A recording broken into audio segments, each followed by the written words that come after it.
Je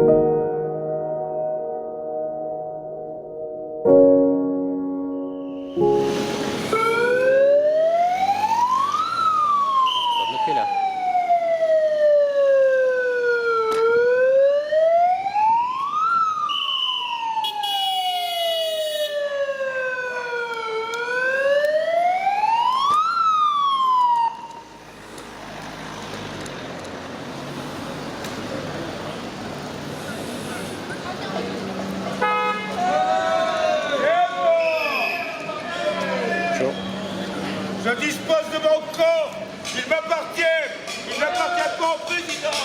Liberté, Égalité et surtout, fraternité du peuple français. oui. Liberté. Liberté. Bon, c'est la première fois que je descends dans une manifestation en 40 ans, parce que j'estime que là on est véritablement en train de casser toutes les libertés possibles et imaginables. Ça ne va pas. Il me semble en gros qu'on est en pleine époque Louis-Philipparde et que véritablement tout est en train de disparaître au nom sacré de l'économie. Je ne dis pas que l'économie est une maladie en tant que telle, mais véritablement là on est en train de maltraiter la France. Merci beaucoup. Je vous en prie.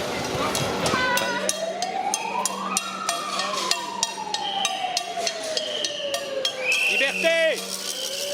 Liberté.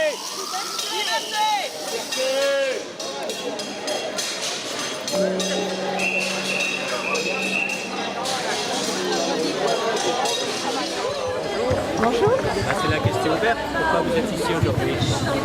Pour la liberté, c'est-à-dire contre le pass sanitaire, pas forcément anti-vaccin, mais contre l'obligation de se faire vacciner. Moi, je travaille dans le secteur médical, je suis secrétaire, et donc j'ai une approche plus peut-être médicale, voilà. Et depuis le départ, je pense qu'il y a beaucoup d'absence de bon sens depuis le début.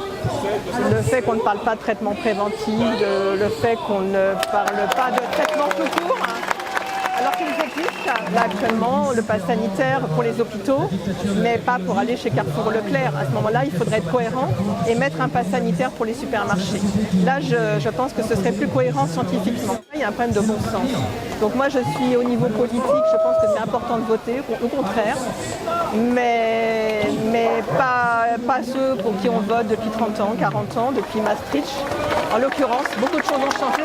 Il suffit de regarder les graphiques économiques, tout s'est effondré en 30 ans. Quand vous regardez un peu et quand vous vous informez. Et donc moi je suis pour le souverainisme, c'est-à-dire déjà pour retrouver la main sur avec qui on commerce. Sinon c'est complètement déconnecté du travail et ça c'est dit par tous les gens dont je vous parle, des économistes qui ne passent jamais à la télévision, évidemment, parce qu'on voit toujours les mêmes qui sont dans le système. Donc la télévision est complètement phagocytée. En ce moment, je n'écoute plus les médias. Je suis tombée sur Europe 1 par hasard, c'est les JO, c'est la fête.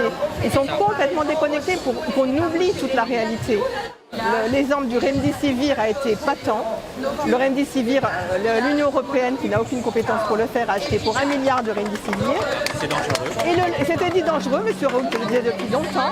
Et le lendemain de ce contrat signé, l'OMS l'a déclaré dangereux.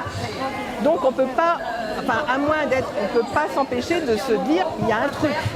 Pourquoi la veille 1 milliard et pourquoi le lendemain ça sent pas bon, je suis désolée. Le CAC 40 se porte très bien. Depuis 28 ans, Pfizer a eu combien de contrats? Il a eu des milliards d'amendes. Mais qu'est-ce que ça fait de payer des milliards quand on en gagne 4 fois plus? Donc rien que ça devrait quand même... Mais ça, c'est pas dit dans les médias. Pas dit dans les grands médias. Donc voilà, c'est ça. Il faut aller chercher l'info avec les dents. Donc, et ça, c'est des faits. C'est pas des idées, c'est des factuels. Mais on nous amuse et voilà, on nous ment. Tout à fait, moi je ne suis pas une révolutionnaire, je suis un petit mouton, j'ai travaillé depuis 41 ans, j'ai fait mon boulot le plus haut possible et dans 2 mois je ne vais plus être payée parce que je ne refuse. Vous avez la réponse, mais ce n'est pas normal. Moi j'écoute toujours M. Raoult qui dit simplement, qui remet les choses à plat. Moi je voudrais un vaccin classique au moins. Mais est-ce qu'on nous donne le taux de mortalité? Est-ce qu'on nous dit combien de pourcentage meurt du Covid? Les résultats de l'INSEE, oui, tout à fait monsieur, oui.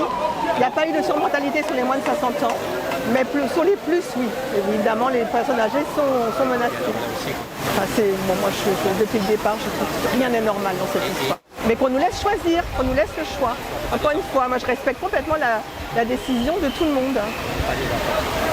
Je vous remercie beaucoup. Merci. Ok, bonjour à tous. Merci d'être si nombreux aujourd'hui. Je vois pas la fin là-bas.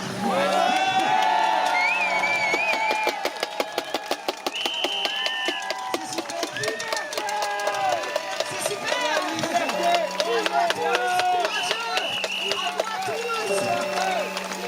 C'est super.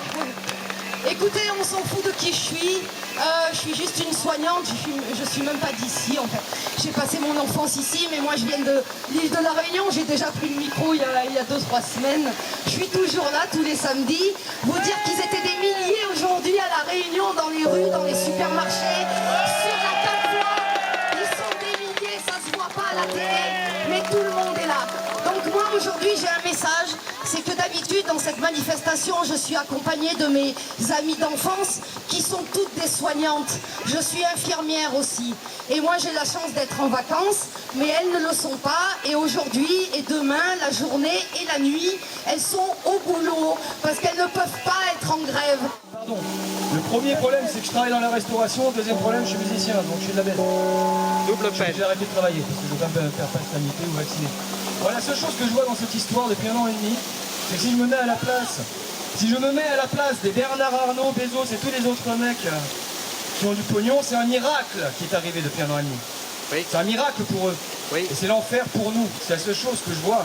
Et ce truc-là, il est en marche partout, que ce soit chez nous, en France, en Europe, aux États-Unis, d'une manière différente, avec des petites variables.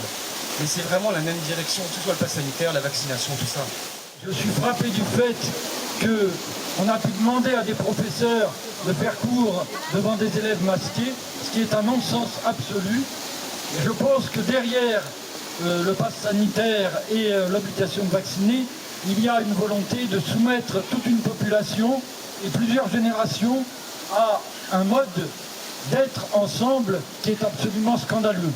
Et je pense que ce que nous devons apprendre, c'est à refuser aussi dans notre vie de laisser entrer des choses comme par exemple une certaine manière de gérer les rapports administratifs à travers l'ordinateur. Il y a tout ça qui est en jeu. Et je crois qu'il faut qu'on apprenne à nous réapproprier nos existences de manière libre et fraternelle, également hors de la question vaccinale. Ouais. Bon, alors on n'est pas forcément d'accord sur tout. Bon, un des seuls petits pouvoirs qui nous reste, ça reste quand même le bulletin de vote. Faut pas le négliger. Faut pas le négliger. Surtout pour remettre à plat la Constitution. Et là, on reprendra notre pouvoir. On peut essayer par la violence, mais en face, ils sont armés, entraînés, etc. Non. Attends, je pose une question. Je ne suis pas en train d'agresser personne. Si un bulletin de vote avait changé quelque chose, Voilà. Ça dépend, parce que quand les sondages prennent la direction, orientent les votes, là, effectivement, ça change tout. Je voudrais juste vous rappeler un truc. On est en train ici de soutenir les soignants. Rappelez-vous quand même que dans notre pays, jusqu'ici, la santé, c'était quand même pris en charge par qui? Le Conseil national de la résistance, ça vous parle, les amis? Les congés payés, la sécurité sociale, les transports en commun publics, c'est quoi? C'est de la merde de chien? C'est quoi ça? C'est pas avec la politique qu'on a bâti cette exception française, non? C'est avec quoi? C'est avec quoi? Oui, à la base, il y avait les résistants. Qu'est-ce que c'est le mot d'ordre aujourd'hui? Liberté et résistance. Nous sommes les résistants d'aujourd'hui. Il faut résister à ça. Ok, notre vote, il est souvent bafoué parce que les médias sont surpuissants. Ils truquent les sondages. C'est la mère Macron, j'allais dire Macrel. C'est la mère Macron qui possède un institut de sondage.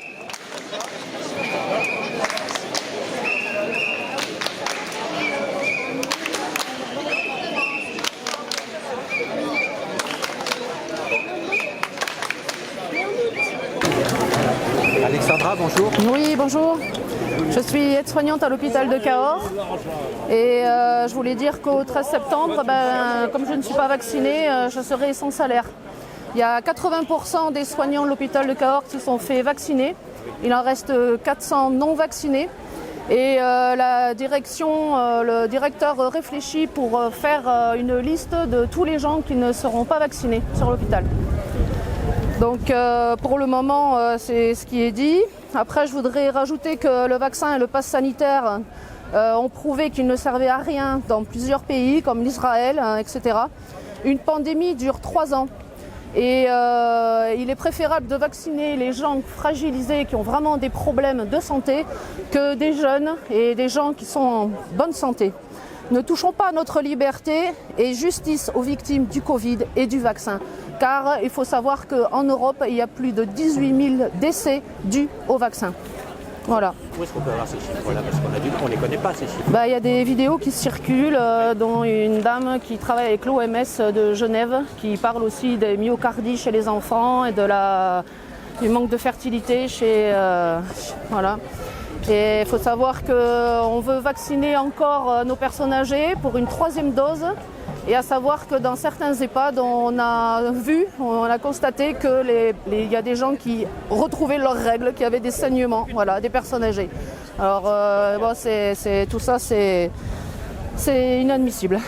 Voilà, je demande la liberté et justice. Voilà, résistance. Voilà, hier nous étions vos héros, demain on se retrouve sans salaire. Voilà, et ça va bien les arranger parce qu'ils vont embaucher des gens sous contrat qui pourront virer comme ils veulent et n'auront pas droit à la prime. Voilà. C'est pas une crise sanitaire, c'est bien une crise politique. Tout à fait. D'accord. Tout à fait. Voilà, je vous remercie.